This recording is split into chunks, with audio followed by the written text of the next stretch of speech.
habla de la complicidad civil durante la época de la dictadura. Para poner un ejemplo, seguramente ustedes sabrán, algunos recordarán la noche del apagón. Esto ocurrió en Jujuy, en el ingenio Ledesma. El dueño es Blaquier. Después el otro caso es el de la Nueva Provincia, el diario de Bahía Blanca, cuyos propietarios son Vicente Mazot y su familia, y por otra parte también la negativa a indagar a quienes se apropiaron de papel prensa. Seguimos compartiendo este material inédito, exclusivo, imágenes y testimonios que tenían como objetivo generar buena imagen de la Argentina en el exterior. Reiteramos, el marketing de la dictadura. Más testimonios.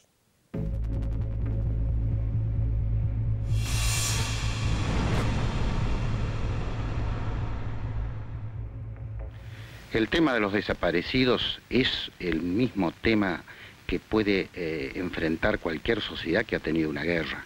Esta es una guerra, se la ha denominado sucia. Es una guerra informal en la cual los desaparecidos forman parte de esta lucha. Creo que las Fuerzas Armadas han actuado dentro de los límites que le permitía una acción que no ofrecía una batalla formal. En consecuencia, tuvo que actuar con las posibilidades que tenía en esa lucha. Creo que el tema de los desaparecidos es la consecuencia de una guerra, y la sociedad la tendrá que asumir, todos la tendremos que asumir, pero el problema no puede volver atrás, porque esto va a significar una lucha interna en el país. Esa represión, a pesar de los excesos que pueden no justificarse, pero sí comprenderse, contó con el apoyo, la solidaridad y la comprensión del pueblo argentino. ¿Cómo es esto de que lo comprende y no la justifica?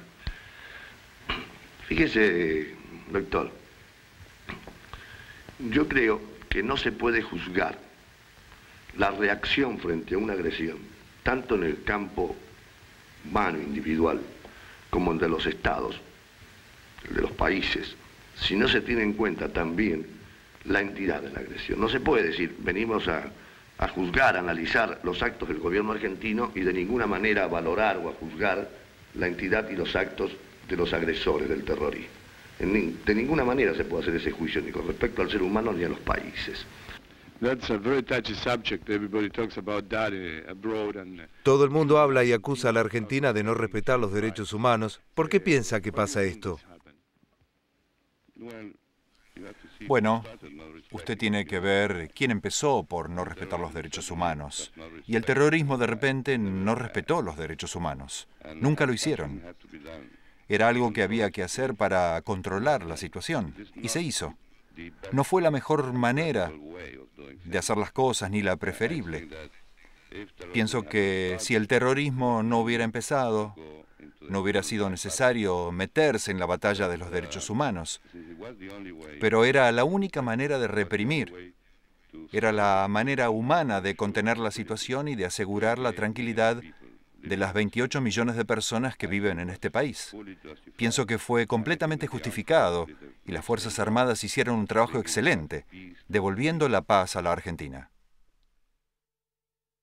Sí, recordemos también que el golpe del año 76 tuvo muchísimo que ver con la instauración de un modelo económico determinado, un modelo económico que luego se replicó de alguna forma en los 90, Luis. Sí.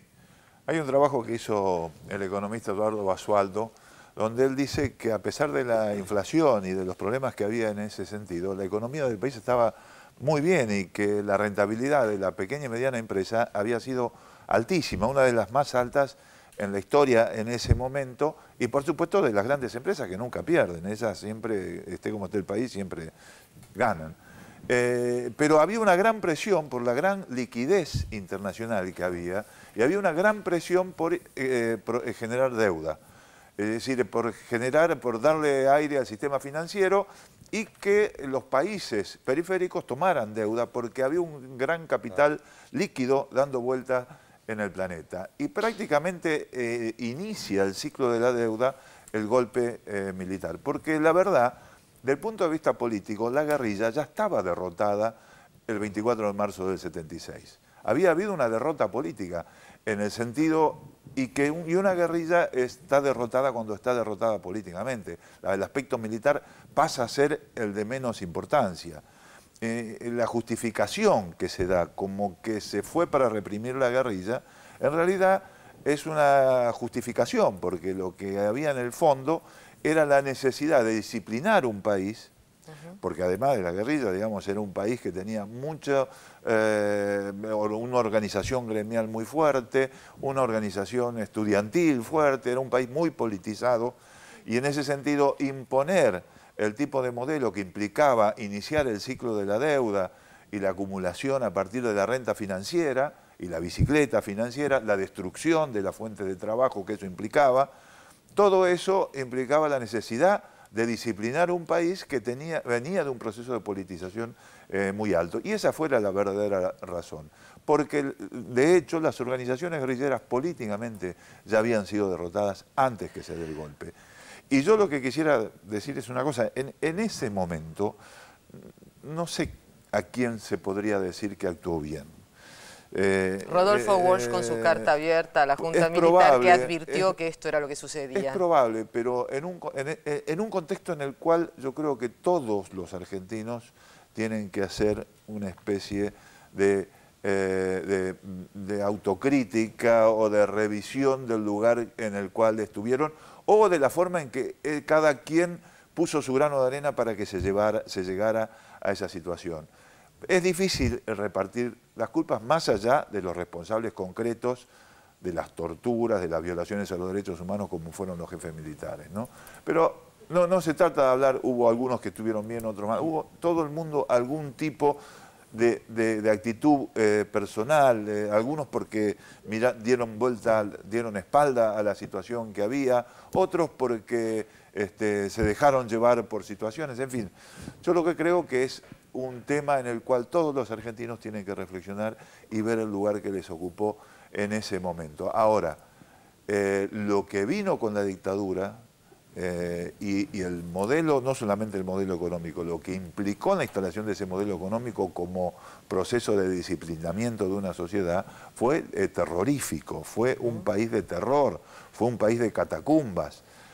Pero hay una gran participación civil, como se dijo en ese momento. Ustedes imagínense, había cerca de 300 y pico de intendencias de poblaciones del país que mantuvieron sus intendentes radicales. Más o menos, más de 150 intendencias que mantuvieron sus intendentes peronistas, o sea, del PJ. Y hubo cerca de 80 que eran intendentes del Partido Demócrata Progresista, que sobre todo tenía peso en la provincia de Santa Fe.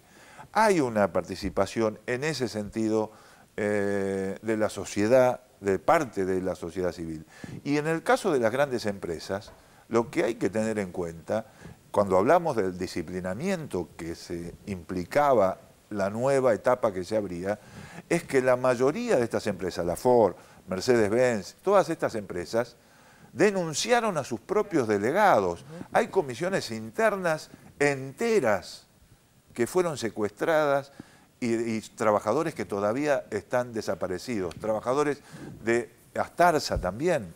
O sea, hubo un proceso que fue mucho más allá que la excusa de la guerrilla y que atacó al corazón de un país que estaba muy politizado, que tenía una organización social muy importante y que todo eso tenía que ser destruido para que se instale este nuevo modelo económico. Hablamos de la Iglesia. Claro, la participación de la Iglesia en la dictadura militar, muchos representantes de la Iglesia, Cecilia, fueron cómplices, tuvieron una activa participación en la dictadura, inclusive muchos sacerdotes visitaban asiduamente los centros clandestinos de detención. Y formaban parte, claro está, de la campaña argentina en el exterior.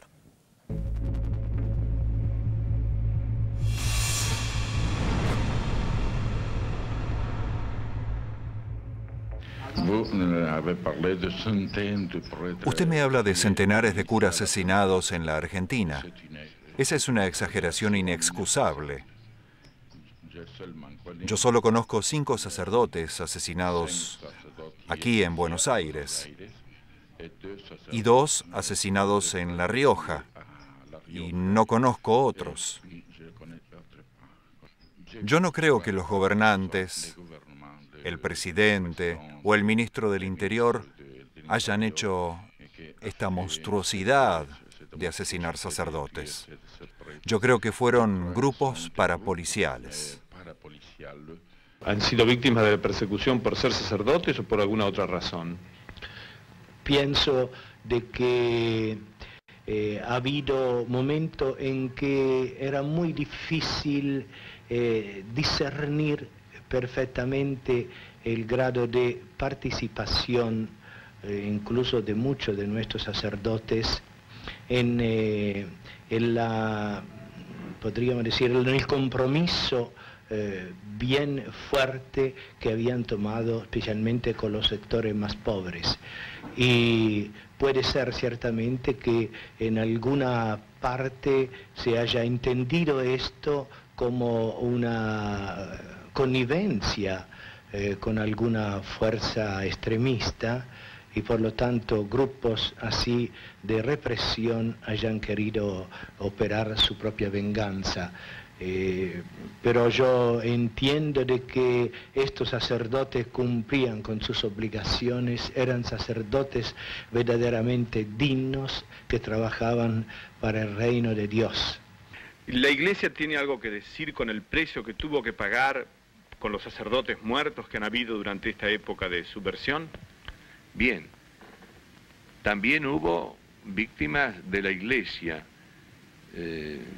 Algunos de ellos fueron sacerdotes que estuvieron inmiscuidos en la guerrilla, otros tal vez no, y ahí es donde puede encontrarse esa zona neutra, donde puede haber habido un exceso, etcétera. Por ejemplo, a 4 sacerdotes los mataron en su casa parroquial y nadie supo decir nunca por qué y quién había sido.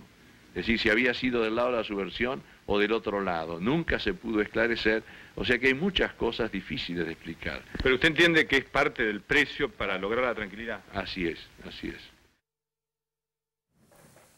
Hay muchas cosas difíciles de explicar, poco creíble, sí, Pablo. Y esto salía en el exterior. A ver, esto tenía que ver con los palotinos, claro. También tiene que ver con el caso de Monseñor Angelelli. O sea, entre otros casos, Emilio. Entre otros casos. Evidentemente la Iglesia Católica, eso ya lo hemos contado en otras investigaciones, a partir de lo que pasó con Prima Testa, la Iglesia Católica recibió muchísimos beneficios, entre ellos el obispo de Loma de Zamora recibió muchos beneficios por sus conexiones con la dictadura y también pagaban cuando había que pagar haciendo este tipo de propaganda. Véase que son obispos. Y los que fueron asesinados fueron sacerdotes. Exacto, es verdad, también hubo 2 obispos. Hubo siempre una división, pero quedaron muy pocos obispos en minoría en contra de la dictadura. La mayoría de los obispos apoyaron. Hay que decir que la Iglesia anglicana, que la Iglesia protestante tuvo un papel muy importante en la defensa de los derechos humanos y por algo tratan de meter a Monseñor Kutz en esta filmación, en la que vimos al principio, y también a Gattinoni, porque eran personas respetadas, porque habían hecho denuncias. De la Iglesia Católica mucho más no vamos a poder decir, ya creo que esto ha sido muy bien investigado. Avancemos un poco más, todavía nos queda el caso Timerman, que es muy interesante y es un lado más desconocido de lo que tiene que ver entre las relaciones de religiones y dictaduras. Así es, justamente vamos a ver ahora el caso Timerman porque el secuestro de Jacobo Timerman en este caso marcó un antes y un después en relación a la imagen de la República Argentina en el exterior. La dictadura por esos años estaba preocupada cómo revertir la imagen antisemita de nuestro país. Bueno, a través de este material.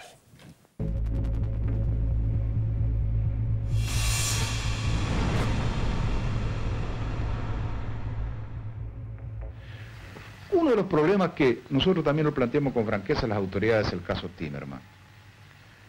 Timerman es un hombre que goza de gran predicamento en la comunidad judía, porque cuando acá tuvieron auge las organizaciones nazis, sobre todo en la época del gobierno de López Rega en la República Argentina, desde su órgano, La Opinión, él combatió con mucha valentía, con mucho coraje, con mucha entereza a las agrupaciones nazis y defendió la democracia defendió al Estado de Israel, defendió al sionismo, que es el movimiento de redención nacional del pueblo judío.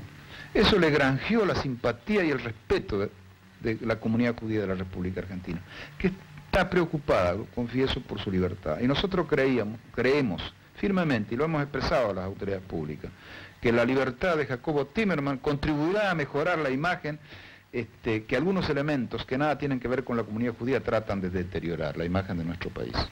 Dígame, doctor, ¿Timerman fue preso por semita, por judío? Yo le contesto en principio la pregunta categóricamente, que tenemos la absoluta convicción que su condición judía no fue la determinante para su detención. Además, es política ya asumida por la DAIA de no tratar el tema antisemita, en la generalidad del tema, a través de la personalidad del señor Jacobo Timerman, puesto que, como yo le dije con anterioridad, existen, desgraciadamente, exteriorizaciones antisemitas, existen denuncias en la DAIA de que a veces algún individuo, algún ciudadano que no tiene la espectacularidad de Timerman, tuvo algún tratamiento prejuicioso o diferenciado por su sola condición judía, y sería injusto simplemente circunscribir a Timerman el análisis de toda la temática de tipo antisemita. Pero Timerman, nosotros no podemos saber cuál ha sido su tratamiento, si su condición judía puede haber sido un agravante durante su detención, pero su condición judía con seguridad que no fue la causa por la que fue detenido. Además, nosotros somos un poco reticentes al tratamiento del tema, dado que el señor Timerman desde el exterior a los primeros que ataca son a los dirigentes de la comunidad judía. Primero de todo, la cosa del señor Timerman, creo y es seguro que es una cosa que no tiene nada que ver con judaísmo. Porque no es representante del judaísmo. Sí, yo digo siempre, si hay antisemitismo, si buscan judíos, entonces nosotros estamos mostrando bien abiertamente nuestro judaísmo. ¿Y cómo es? Y a nosotros dan todos, puede ser. Ay, ¿por qué? Porque que nosotros estamos viviendo como judíos deben vivir, que es como nuestra religión dice. Quiere decir que nosotros, la religión nuestra obliga, y la humanismo de nuestro obliga pedir y rezar y siempre pedir por el paz. Luis, querías hacer una aclaración, ¿cuál es? Sí, bueno, una muy importante que, por supuesto, indigna ver, a mí por lo menos me indigna ver a estos personajes defendiendo a la dictadura. Uno se pregunta si fueron usados cuando se los entrevistó, porque efectivamente el obispo Gattinoni, el obispo protestante, el obispo metodista Gattinoni, que aparece haciendo esas declaraciones en el año 79, después formó parte de la CONADEP. Uno se queda un poco a mitad de camino entre saber si en el 79 Gattinoni estaba planteando eso y después en la CONADEP estaba planteando lo otro. O si había una trayectoria o si lo engañaron a Gattinoni para hacer esas declaraciones, ¿no? Y una cosita más sobre el tema judío que estaba hablando ese rabino recién. En el libro de Camps y en el libro de Timerman se ve claramente cuando lo torturaban a Timerman, le querían hacer decir que estaba relacionado con la conspiración judía mundial para dominar el planeta. Sí. Es decir, si eso no es antisemitismo, no sé qué es antisemitismo. ¿Emilio? Sí, hemos traído a un especialista en el tema. Ahora, después de la pausa, vamos a hablar con él. Me parece que es interesante porque muy poca gente ha investigado este tópico. Su libro se llama Recuerdos que mienten un poco. Emmanuel Nicolás Kahn ya está acá en el estudio, ustedes lo están viendo. Este es un tema para mí súper interesante, muy puntual, muy difícil, así que quédense porque realmente él hizo un trabajo y este libro tiene una documentación increíble. Doctor en Historia, investigador del CONICET, luego de la pausa. Ya estamos.